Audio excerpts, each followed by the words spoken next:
Mohammad Bayezid Bustami, FHP অভ্যন্তরীণ নিরীক্ষা বিভাগ নিরীক্ষা প্রধান, ওনার নিজের লেখা একটি কবিতা আবৃত্তি করবে। সবাইকে ধন্যবাদ। সকলকে আন্তরিক অভিনন্দন, শুভেচ্ছা। আসসালামু আলাইকুম। আমি মোহাম্মদ বাইজিদ বুস্তামি। আমি কিশোরগঞ্জ জেলার বাজিতপুর থেকে আসছি, FHPর পক্ষ থেকে। আমি FHPর অভ্যন্তরীণ নিরীক্ষা বিভাগের প্রধান হিসেবে আছি।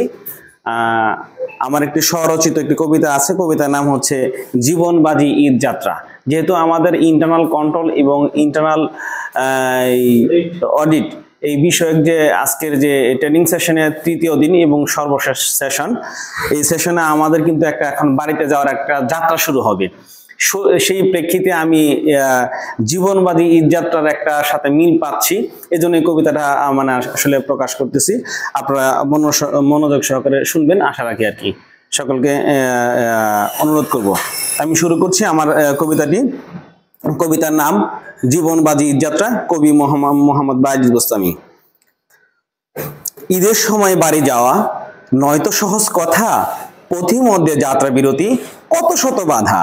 ট্রেন কিংবা বাসে যাই দ্বিগুণ ভাড়া ঝাঁকা, অটোরিকশা ভাড়া দিতে তাহার মুখও বাঁকা।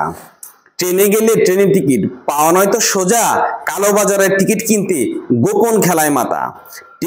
টিকিট নিতে দিতে হবে কাকতি মিনতির যুক্তি, যদি বাঁচি কোনো মতে ব্যারামে যাওয়ার মুক্তি। ট্রেনের টিকিট হাতে পেয়ে আমি মহা খুশি, যদিও পেলাম দাঁড়িয়ে যাওয়ার তাতেই অনেক বেশি।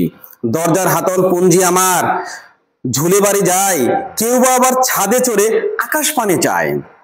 আসন পেয়ে ভিড়ের ঠেলায় হাতল ঝুলে যায়, ক্লান্ত মনে হাত ফসকে আমি পা দুটি হারাই। এমনি আমি প্রেসার রোগী, আসন আমার নাই, অধিক যাত্রীর চাপে আমার দমটা যে বাড়ায়। ছাদে গেলাম বগির সামনে কত যে আরামের আশায়, হঠাৎ ট্রেন ব্রেক মারাতে মাথার মস্তকটাই হারাই।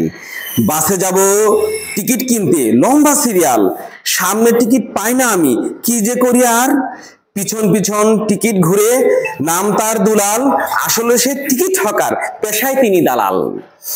বাসে যদি উঠতে গিয়ে খেলাম শুধু ধাক্কা, সিটে বসে আটকে উঠি পকেট আমার ফাক্কা।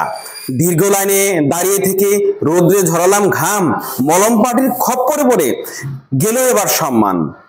অধিক যাত্রীর চাপাচাপি, কপিলার ছেলের কান্না, একটু সময় না পেরুতি পাই না আমার কন্যা। পাশের ভাবি বমি করেছে, সাথে কত বাইনা, ঈদে আমরা বাড়ি যাব তবে এমন যাত্রার চাই না। ট্রলার স্পিড বোট নৌকা দিয়ে পাড়ি জমাই বাড়ি, লঞ্চ হলো বিশেষ বাহন সবার জন্য ফেরি। অধিক টাকার লোভে যাত্রী উঠায় যারে তারে, দ্রুত বাড়ি যাওয়ার নেশায় হিসাব নাহি করে। একটা সময় সদরঘাটের লঞ্চটি যায় রে ডুবি, এক পরিবারের সবই মরে লাশ হয় সারি সারি। মোটরসাইকেল শখের অনেক, যেতে হবে দ্রুত বাড়ি, পিছন বসা প্রিয়া আমার হেলমেট ছাড়া নারী। গল্পে স্বল্পে যাত্রা আমার স্বপ্নে হয়ে যে বিভোর, কখন ব্রিজের পাশ দিয়ে যায় নিতে হয় আমাদের কবর। প্রবাস আমার জীবন যাপন, নাইরে আপন জন, টাকার মেশিন হয়ে আমি শত কষ্টে এখন বাঁচন। সবার বায়না পূরণ করেও পাই না তবু মন, জীবন যুদ্ধ করে অর্থ করলাম কত আয়োজন। প্রিয়ার নামে ভাইয়ের নামে দিলাম আপন জন, আমার অর্থ তাদের সম্পদ খায় অন্যজন। রক্ত চক্ষু বুক চাপা কষ্ট লইয়া আমি মনে, সবার আবদার পূরণ করিনি কথা আসে শুধু কানে।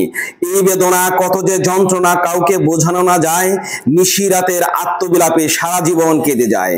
পিতা মাতা আর ভাই বোন আজ সবার খুশির গীত, সবাইকে ছাড়া আমি অভাগা কেমনি কাটাই যে ঈদ। কিসের নেশায় কিসের টানে ঘর মুখ এই অভিযাত্রা, আমরা কি আর হব না সচেতন জীবনবাজি ঈদ যাত্রা। সকলকে ধন্যবাদ। আমার এই অসংখ্য ধন্যবাদ। আমাদের মাঝে স্বরচিত একটি কবিতা লিখেছেন, তাকে আমাদের ইন্টারনাল কন্ট্রোল এবং ইন্টারনাল অডিটের পক্ষ থেকে আমরা সবার পক্ষ থেকে শুভেচ্ছা এবং অভিনন্দন। সুস্থ থাকুন এবং সবল থাকুন। আমাদের মাঝে আরো কবিতা আবৃত্তি করুন। ধন্যবাদ।